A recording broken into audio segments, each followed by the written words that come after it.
Telangana media academy chairman Srinivas Reddy గారిని ఆహ్వానిస్తున్నాను మాట్లాడవలసిందిగా. సార్ మీరు రండి.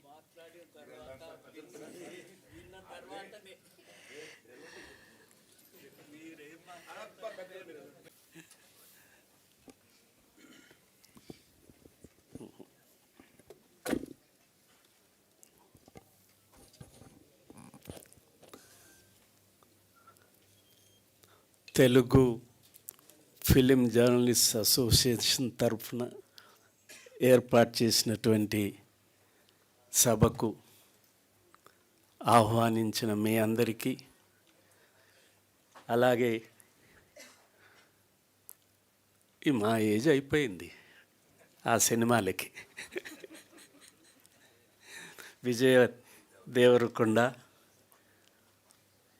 మా చిరకాల మిత్రుడు పీపుల్ స్టార్ నారాయణమూర్తి గారు,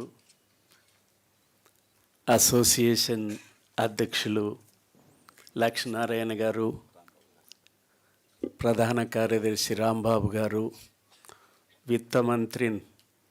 విత్తమంత్రిగా ట్రెజరర్ కోశాధికారి నాయుడు గారు, నా బిడ్డ స్వప్న ప్రేమ,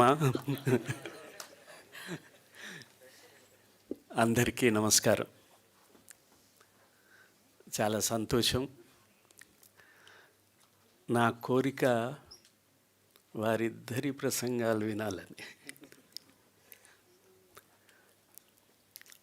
సహజంగా జర్నలిస్టులకు ఉన్నటువంటి సమస్యలు, ఇప్పుడు ప్రధాన సమస్య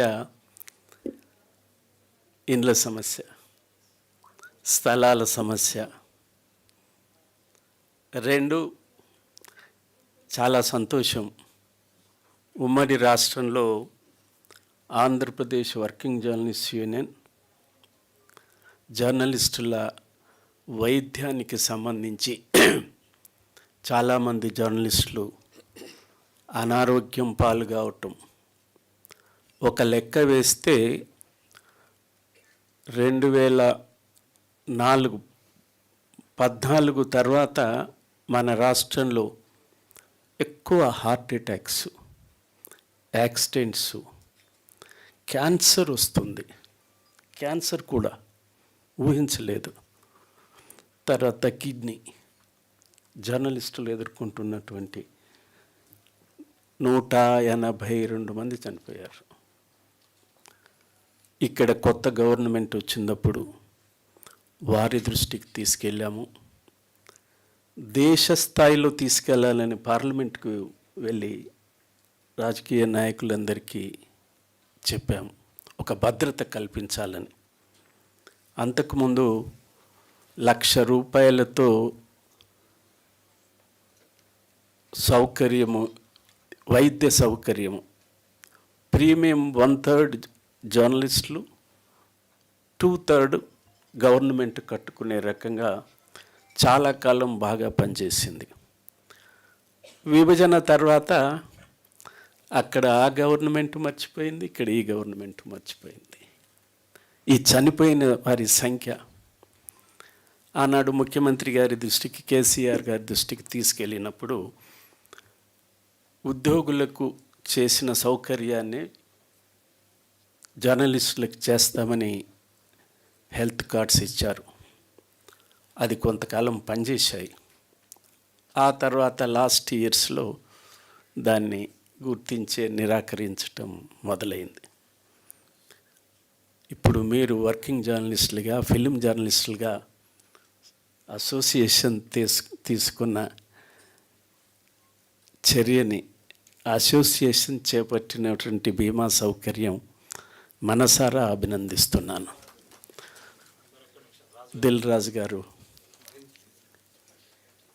నమస్కారం. దిల్ రాజు గారు,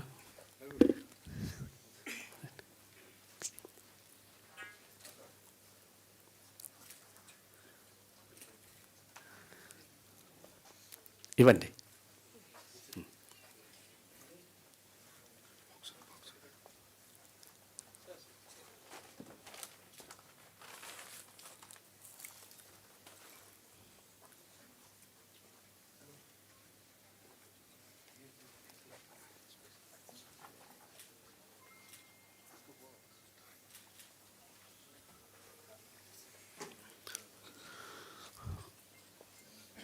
ఇప్పుడున్న సమస్య ఈ హెల్త్కు సంబంధించి కూడా ఆనాడు ప్రభుత్వము ఇనిషియేట్ చేసింది, కొంతకాలం బాగానే నడిచింది. ఆ తర్వాత కాలంలో దాని ఉపయోగం లేకుండా పోయింది. మనం కోరింది ఆరోగ్యశ్రీ కింద చేపట్టాలనే అప్పుడు మన రాజశేఖర రెడ్డి గారు దాన్ని టేకప్ చేసి ఆరోగ్యశ్రీ కింద ఇచ్చారు. కొత్త ప్రభుత్వంలో కొంతకాలం బాగా నడిచింది, ఉపయోగకరమైంది. ఆ తర్వాత రోజుల్లో ప్రయోజనం లేకుండా పోయింది. 3 ఇళ్ల స్థలాల గురించి కూడా ఇనిషియేషన్ జరిగింది. గత ముఖ్యమంత్రి దాదాపు 5-6 గంటలు కూర్చుని చర్చించి ప్రదేశాలు ఎక్కడ ఉంటే బాగుంటుంది, కలెక్టర్లతో మాట్లాడి, సెక్రటరీలతో మాట్లాడి డేట్ నిర్ణయించి అన్నీ చేశాం. కానీ అది సఫలం కాల. దాదాపు 15 సంవత్సరాల నుంచి ఆ పైబడి జర్నలిస్టులకు గృహ వసతి లేకుండా పోయింది. మొదట మనకి ఈ రోడ్డులోనే రోడ్ నెంబర్ 3లో వస్తుంటే first phase Banjara hills road number 3 about 2 acres ఉంటుంది. బ్రహ్మానంద రెడ్డి గారి పీరియడ్లో ఇచ్చారు దాన్ని. ఆ తర్వాత 10-15 సంవత్సరాలకి చెన్నారెడ్డి గారిని, నేనప్పుడు Andhra Pradesh working journalist union general సెక్రటరీగా ఉన్నాను. చెన్నారెడ్డి గారు ఏ ముఖ్యమంత్రి అయినా ఎన్నికైన తర్వాత మన యూనియన్ కార్యాలయానికి రావటం, మీట్ ది ప్రెస్లో పార్టిసిపేట్ చేయటం, తమ ప్రభుత్వం ఏం చేయదలుచుకుంది, ప్రజలకు ఏమి హామీలు ఇచ్చింది చెప్పటం అనవాయితీగా సాగుతుంది.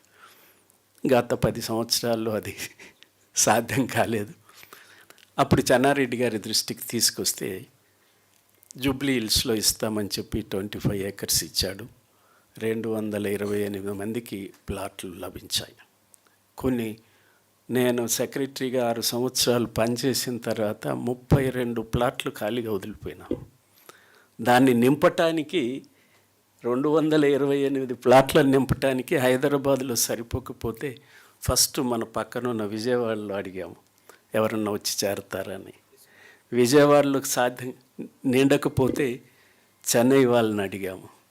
చెన్నై వాళ్ళు సాధ్యం నిండకపోతే బొంబాయి వాళ్ళని అడిగినాము. బొంబాయిలో నిండకపోతే ఢిల్లీ వాళ్ళని అడిగాము. అయినా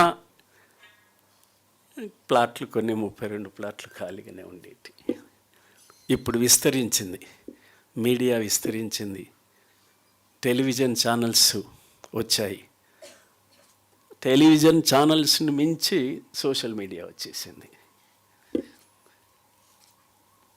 ఆ తర్వాత 25 ఎకరాల తర్వాత మళ్ళీ మన వాళ్ళు విస్తరించి ఉన్నారు కదా, మండలాలు వస్తున్నాయి, ఇతర రకాలుగా విస్తరణ జరుగుతుంది అని విజయభాస్కర్ రెడ్డి గారిని అడిగితే గోపనపల్లిలో 60 ఎకరాలు ఇచ్చారు.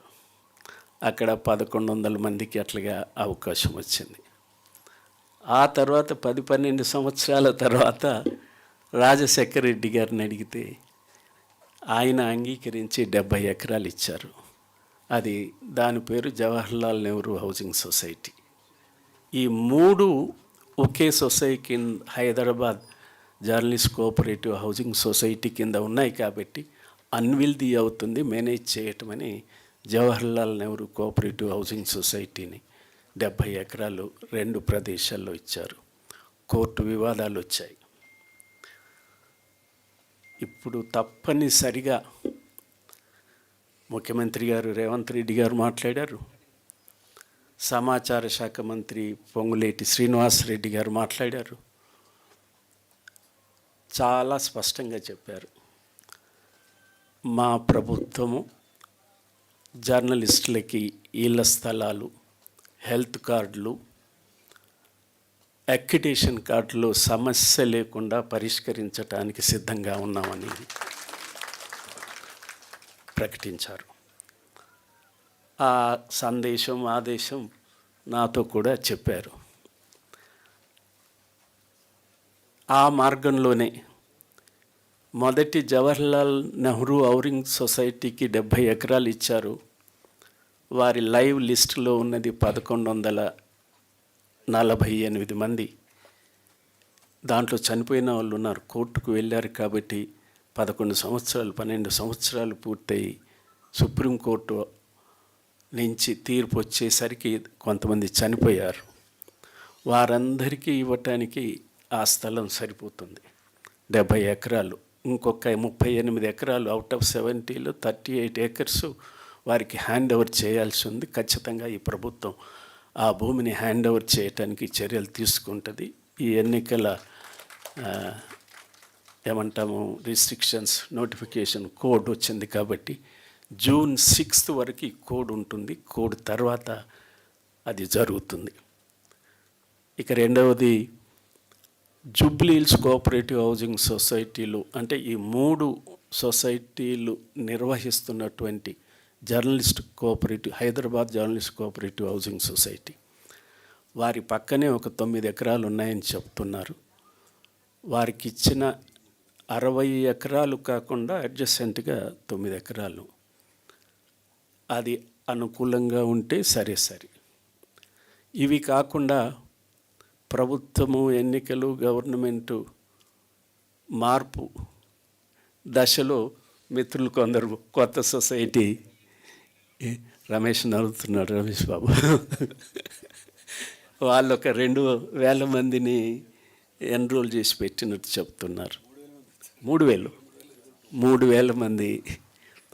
ఆ తర్వాత వారిని చూసి దక్కన్ సొసైటీ అని కొంతమంది మిత్రులు పెట్టారు. అవి ఒక 1100 ఆ ప్రాంతాన.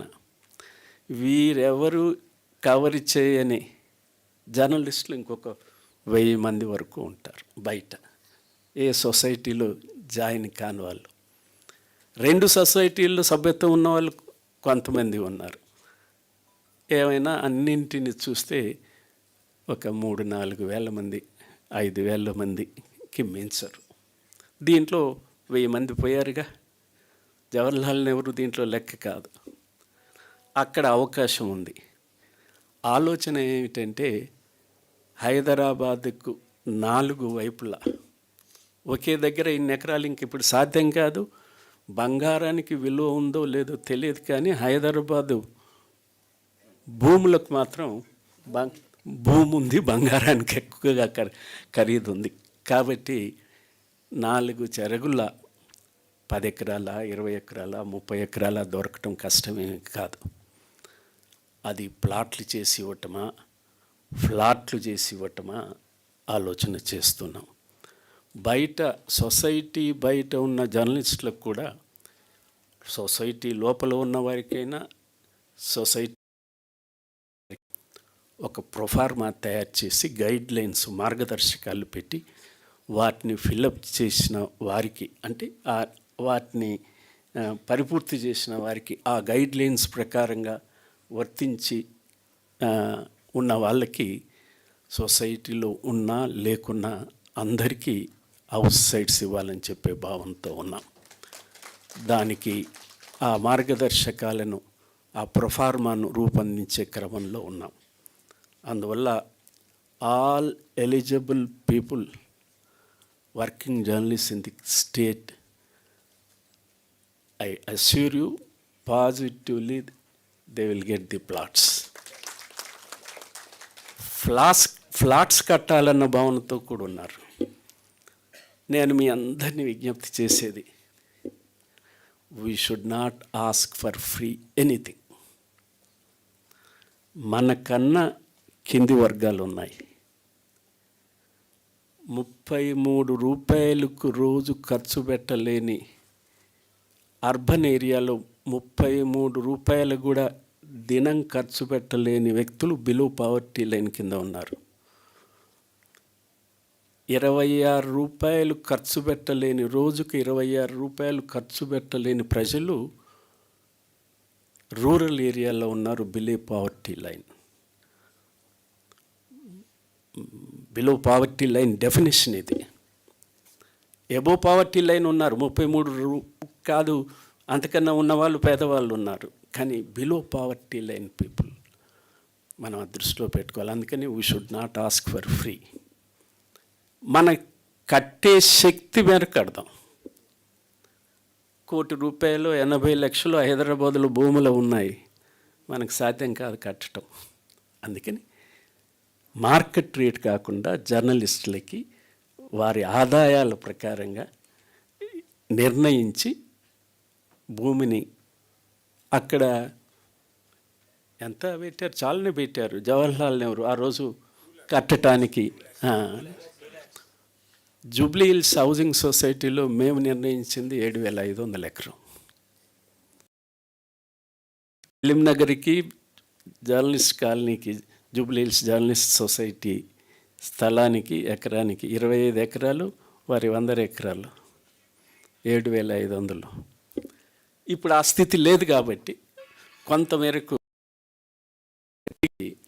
we should contribute our might for purchasing but not market rate. That much is true. Flats కడితే కూడా ఇన్ఫర్మేషన్ మన ఇన్ఫ్రాస్ట్రక్చర్ అడగొచ్చు మనం. We asked for the infrastructure. గుట్టలు ఇవి అంతా ఉండేటివి. గవర్నమెంటే మాకు చెన్నారెడ్డి గారు ఆ గుట్టల్లో మేమే ఇల్లు కట్టుకుంటామంటే ఇన్ఫ్రాస్ట్రక్చర్ మేము చేస్తామని చేశారు. కొంత డబ్బు కూడా ఇచ్చి చేపించారు హెచ్ఎండిఏతో. అట్లాగా మనము ఫ్రీ అనే పదం లేకుండా మా శక్తి మేరకు మేము కట్టుకోవటానికి ఇవ్వటానికి సిద్ధంగా ఉన్నామన్న భావన ఉండాలని చెప్పి విజ్ఞప్తి చేస్తున్నాను. ఇక ఆఖరి అంశం, వీఆర్ జర్నలిస్ట్. ఎవరు చెప్పినా చెప్పకపోయినా ఇవాళ సమాజంలో మీడియా పట్ల ఏ భావన ఉందో మనందరికీ తెలుసు. ఎలాంటి భావన ఉందో తెలుసు. Either it is print, electronic or digital. మనం we're working for the people.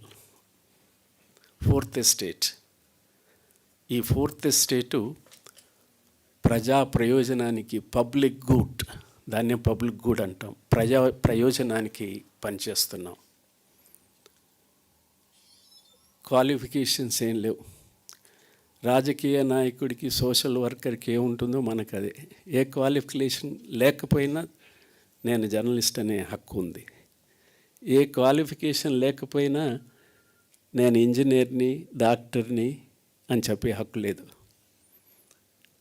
This is public, ప్రజల తరఫున పనిచేసే వాళ్ళకి క్వాలిఫికేషన్స్ అవసరం లే. We're working for the people, we're working for the society. ఆ సొసైటీ మనను క్వశ్చన్ మార్క్గా చూస్తుంది. ఆ సొసైటీ మన క్రెడిబిలిటీని క్వశ్చన్ చేస్తుంది. మన విశ్వసనీయత మీద ప్రశ్నార్థకాలు వేస్తుంది. ఇది మనకు నష్టం, సొసైటీకి నష్టం. డెమోక్రసీలో మీడియా, పత్రికా స్వేచ్ఛ, పత్రికలు అవసరం. Without newspapers, without media, without television channels, without informing the people about the information, చీకటి రాజ్యమే. దీంట్లో మీరు చూశారో లేదో, నారాయణమూర్తి గారు చూసి ఉంటారు. చీకటి రాజ్యం ఈ దేశంలో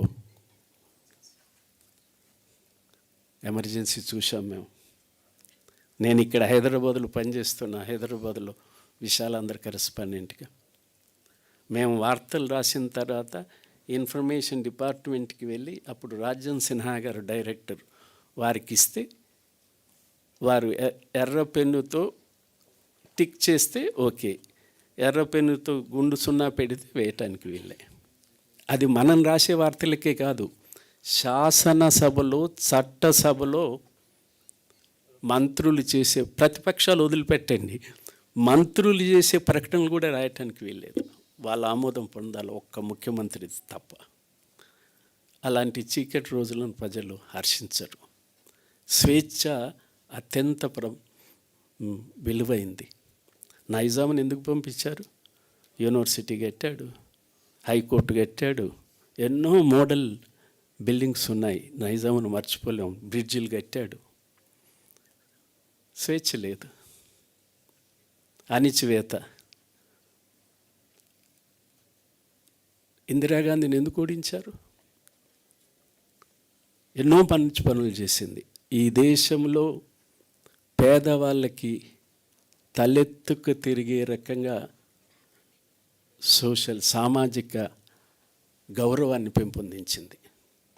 అనేక సూత్రాలు పెట్టింది, ఇండ్లు కట్టించింది, మన బ్యాంకుల జాతీయకరణ చేసింది. అసలు బ్యాంకులు ఎవరికైనా తెలుసా? తెలంగాణలో, ఆంధ్రాలో కూడా గ్రామాన ఇప్పుడు ఏటీఎంలు వచ్చేస్తున్నాయి. ఇప్పుడు ప్రైవేటైజేషన్ అయిపోతుంది అనుకోండి. సో అయినా ప్రజలు ఓడించారు. దేనికి ఓడించారు? నో స్వేచ్ఛ. పత్రికలు ఎమర్జెన్సీ వేసి ప్రకటించిన రోజు తెల్లవారి మొదటి రోజు తెలియదు, మేము కూడా మొత్తము పేపర్ ఆ రోజు పత్రికలేగా, all newspapers entire India పైన మాస్టెడ్ తప్ప ఫస్ట్ పేపర్ ఏమీ లేదు, clean. Andhra Prabha, Andhra Patrika, Indian Express, Hindu పైన పేరే తప్ప కింద మ్యాటర్ ఏం లేదు, మొదటి పేజీ. సో ఈ స్వేచ్ఛ మనకుంది కాబట్టి, స్వేచ్ఛ అవసరం కాబట్టి, మనిషి ఒకరోజు ఒక పూట అన్నం తినకున్న గౌరవానికి భంగం కలిగితే ఏం చేస్తాం? తిరుగుబాటు చేస్తాం. ఆ గౌరవం మనుషులకు అవసరం. ఆ గౌరవాన్ని నిలబెట్టే దిశలో మన మీడియా వర్క్ చేయాలి. ఆ గౌరవాన్ని కాపాడే రీతిలో మీడియా వర్క్ చేయాలి. We're working for the public good. మా యాజమాన్యం విధానం అండి అంటే ఓకే, యాజమాన్యానికి, ప్రతి యాజమాన్యానికి విధానం ఉంటుంది, విధానం ఉండాల్సింది. కానీ రాసేది తప్పులే రోజు రాయాల అనే విధానంలో వర్కింగ్ జర్నలిస్ట్గా మనం ఏం చేయాలి? You are not a clerk, you are not a ordinary employee, you are not a industrial employee. Industrial employees, ordinary employees అంతా 8 గంటలు పనిచేస్తారు, అరగంట రెస్ట్, 8.5 గంటలు. వెరాజ్ న్యూస్ పేపర్ జర్నలిస్ట్ 6 గంటలు పనిచేయాల్సింది, అరగంట rest. Because they work for the head. బుర్రతో పనిచేస్తారని, చేతులు కాళ్ళు లేబర్తో కాదు, బుర్ర ఉపయోగిస్తారని. అది మనం వినియోగించకుండా ఉంటే ఈ సమాజం చీకటి రోజుల్లోకి పోతుంది. జర్నలిజంగా భావించరు. జర్నలిజం కాదు, ప్రజాస్వామ్యం అసలే కాదు. అందుకని ఇవాళ ప్రింట్ మీడియా ఉన్నప్పుడు ఆరోపణలు వస్తే ప్రెస్ కౌన్సిల్ ఆఫ్ ఇండియాకి వెళ్ళేవాళ్ళం. తప్పు రాస్తున్నారు, కావాలని రాస్తున్నారు, ప్రతిష్ట తీస్తున్నారు, మరో రకంగా మమ్మల్ని వేధిస్తున్నారని. ఎలక్ట్రానిక్ మీడియాగా రాగానే ప్రింట్ మీడియా మీద తగ్గింది, ఎలక్ట్రానిక్ మీడియా మీద. ఇవాళ ఎలక్ట్రానిక్ మీడియాకి పనిచేసే ఎంప్లాయీస్ ఆన్ పార్ విత్ ఇవి ఉన్నాయే, ఏమంటారు, షాప్స్ అండ్ ఎస్టాబ్లిష్మెంట్ యాక్ట్ కింద పనిచేయాల్సిన పరిస్థితి వచ్చింది. చిల్లర దుకాణాలు పెడతారే, షాపులు పెడతారే, షాప్స్ అండ్ ఎస్టాబ్లిష్మెంట్ యాక్ట్ కింద పనిచేయాల్సిన పరిస్థితులు వచ్చాయి. వెరాజ్ న్యూస్ పేపర్స్కి, న్యూస్ ఏజెన్సీకి there is a act, working journalist act. There is a revision of wages. Complaint చేస్తే దెర్ ఈజ్ ఏ ఇన్స్టిట్యూషన్, ప్రభుత్వాలు మమ్మల్ని వేధిస్తున్నాయని చెప్తే there is institution, press council of India. మరి టెలివిజన్ ఛానల్స్కి ఏముంది? సెల్ఫ్ రెగ్యులేషన్ అన్నారు, వర్క్ చేస్తుందా అది? ఇప్పుడు అది పక్కకు పోయింది, సోషల్ మీడియా వచ్చేసింది. అడ్డు అదుపు, భాష, తీరు, వైఖరి. I'm for social media. ఇవాళ మేజర్ మీడియా చేయలేని న్యాయాన్ని సోషల్ మీడియా చేస్తుంది. Major media, main stream media ఇవ్వని వార్తలని సోషల్ మీడియా ఇస్తుంది. సోషల్ మీడియా లేకపోతే ఇవాళ ఈ భారతదేశంలో చాలా అనర్థాలు జరిగేటివి. ఈక్వల్లీ జర్నలిస్టులకు భాష ఉండదా? ఉచ్చరించరాని పదాలు సోషల్ మీడియాలో వస్తుంటే ఈ సమాజం ఏమిటి?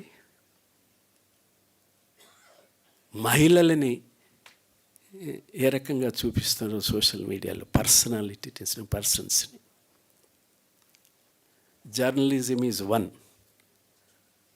ప్రింట్ మీడియా అయినా, ఎలక్ట్రానిక్ మీడియా అయినా, if anybody claims I'm a journalist, I'm a working journalist అని చెప్పితే భాష అదుపులో ఉండాలి, వ్యక్తీకరణ అదుపులో ఉండాలి, within the parameter, within the framework.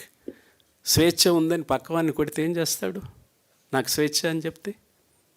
స్వేచ్ఛ అన్బ్రిటిల్డ్ కాదు, యథేచ్ఛం కాదు, అంతులేనిది కాదు, నియంత్రించలేని స్వేచ్ఛ కాదు. అందుకని ఇవాళ ప్రజల్లో ఉన్న భావాలని, మీడియా మీద తరుగుతున్న గౌరవాన్ని పెంపొందించాలంటే ఖచ్చితంగా వర్కింగ్ జర్నలిస్టులుగా, either it is political, general, sports, film, cultural, legal, crime, whoever it may be, మనం ప్రజల పక్షాన, ప్రజల సంక్షేమానికి పనిచేస్తున్నామన్న భావన కల్పించడం ద్వారానే మనకు రక్షణ ఉంటుంది తప్ప, ఒక్క జర్నలిస్ట్ మీద దాడి చేస్తే ప్రజలంతా ఏమిటి జర్నలిస్టుల మీద దాడి చేస్తున్నారు, పత్రికల మీద దాడి చేస్తున్నారని ఆశ్చర్యపోతారు. ఒక పావురాన్ని హింసిస్తే ఏమనుకుంటారు? పావురం శాంతి కపోతం. జర్నలిస్టులు, సమాజ హితులు వారిని నిర్బంధించినా, వారిని దాడి చేసినా, హింసించినా సమాజం క్షమించదు. కానీ అలాంటి సమాజాన్ని మనం శిక్షించుకుంటూ పోతే ఏమవుతుందో ఆలోచించండి. నేను మీ అందరినీ మన హెల్త్ కార్డులు, మన ప్లాట్లు, ఇంటి స్థలాలు, ఇతర అక్రిటేషన్స్ ఈక్వల్గా మనం ప్రొఫెషనల్ స్టాండర్డ్స్ని పెంచి పోషించాలా, గౌరవించాలా. మేము వర్కింగ్ జర్నలిస్టులము ఇలాంటి సహించము. నాకెంత బాధేసింది. ఇవాళ రేపు పోదాం అనుకుంటున్నాను. ఈ టంగుటూరు గ్రామంలో ఒక వారం రోజుల కింద కుటుంబము భార్య తప్పించుకుంది, 2 పిల్లలు, తండ్రి ఉరిపోసుకున్నారు. ఎవరు చేసిన నేరం? పోలీసులు చేశారా? దుండగులు చేశారా? సంఘ వ్యతిరేకులు చేశారా? నాకైతే తలవంపుగా ఉంది జర్నలిస్టు అని చెప్పుకోవటానికి. ఏదో చిన్న పత్రికలు, సోషల్ మీడియా చేసింది కాదు, ప్రామినెంట్ మెయిన్ స్ట్రీమ్ మీడియా పత్రికల రిప్రజెంటేటివ్స్. అందుకని ఇవి మనం ప్రజల్లోకి తీసుకెళ్ళి దీన్ని ఖండిస్తున్నాం, వ్యతిరేకిస్తున్నాం, ఇలాంటి జర్నలిజం అవసరం లేదు, ఇలాంటి పద్ధతి మేము సహించమని చెబితే తప్ప సమాజం గౌరవించదు. అందువల్ల అందులో భాగమే ఇవాళ 23,000 మంది అక్రిడేటెడ్ జర్నలిస్టులు మన తెలంగాణ రాష్ట్రంలో ఉన్నారు. 23,000. ఆంధ్రాలో కూడా ఉండే, కానీ రెన్యువల్ చేయటంలో వాళ్ళు ఇచ్చేసుకొని 13,000కో 16,000కో ఉన్నారు. ఈ 2 కలిపితే భారతదేశము అన్ని రాష్ట్రాల్లో మన ఈ 2 తీసేస్తే 31 రాష్ట్రాలు మొత్తం కలిపినా ఇంత కావు. 31 రాష్ట్రాలు మొత్తం కలిపినా ఒకటి వాస్తవం, మన విస్తరణ, మన news paper coverage, media coverage major గ్రామ లెవెల్కి వెళ్ళిపోయింది. మండలం is a centre for news gathering. 10 పెద్ద పేపర్లు, టీవీ ఛానల్స్ అయితే 100,000 వచ్చేస్తూనే ఉన్నారు. కానీ ఇవి మిస్యూజ్ అవుతున్నాయి, అమ్ముతున్నారు, అన్ప్రొఫెషనల్స్కి వెళ్ళిపోతుంది అన్న భావన మన జర్నలిస్టులు వెల్లడిస్తున్నారు. నా మిత్రుడు విరాట్ మొన్న చెప్తున్నాడు, కటింగ్ షాప్కి వెళ్ళాడట. బార్బర్ దగ్గరికి వెళ్తే కటింగ్ జరుగుతుంది. సార్ మీరు జర్నలిస్ట్ కదా, ఈ ప్రభుత్వమైనా జర్నలిస్టులకి ఇళ్ల స్థలాలు ఇస్తుందా సార్ అని అడిగాడట. గత ప్రభుత్వం ఆశ పెట్టింది, ఇవ్వలేదు. ఈ ప్రభుత్వం ఇస్తారన్న విశ్వాసం కలుగుతుంది. ముఖ్యమంత్రి ప్రకటనలు చేశాడు, ఇతర మంత్రులు కూడా చెప్తున్నారు ఇచ్చే అవకాశం ఉంది అని అన్న తర్వాత అడిగాడట, ఏమిటి నీకు అంత ఇది అంటే, వెనక నుంచి నాకు కూడా అక్రిడిటేషన్ కార్డు ఉంది సార్ అన్నాడట.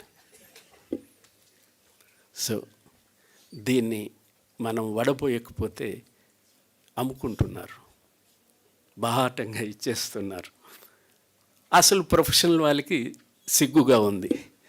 అందుకని దీన్ని ఖచ్చితంగా ఎలిజిబుల్ పీపుల్కి ఖచ్చితంగా, నేను ఇవాళ చైర్మన్ అయినాను కాదు, నేను చైర్మన్ కాకముందు ఈ ఎక్విటేషన్ రూల్స్ తయారు చేసిన 40 ఏళ్ళ కింద, ఆ తర్వాత మార్పు చేసినప్పుడు కూడా మొదటిసారి ఎక్విటేషన్లో ఒక క్రైటీరియా ఉంటుంది, సర్క్యులేషన్ ప్రకారంగా ఇన్ని ఇవ్వాలా, పెద్ద పేపర్లకు పెద్ద, చిన్న పేపర్లకు కొద్దిగా తగ్గుతూ.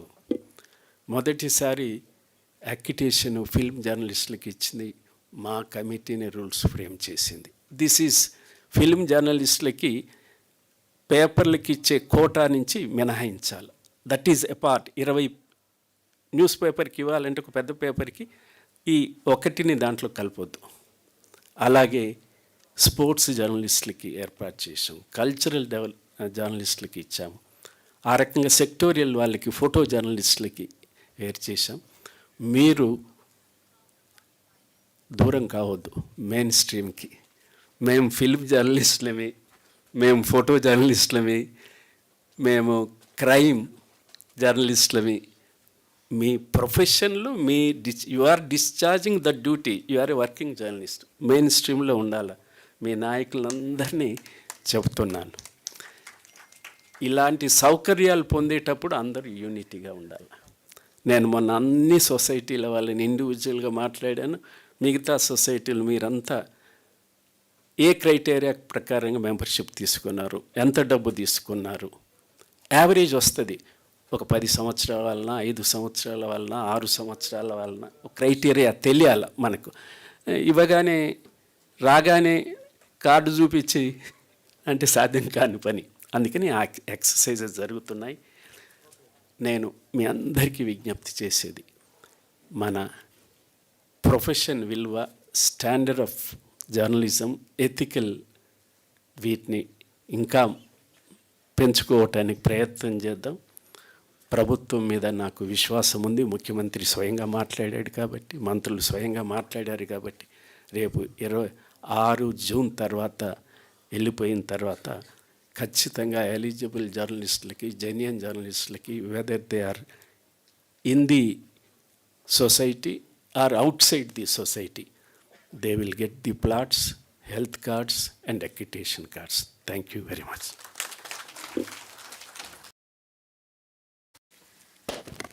థ్యాంక్ యూ శ్రీనివాస్ రెడ్డి గారు. ఇప్పుడు డైరీ ఆవిష్కరణ జరుగుతుంది.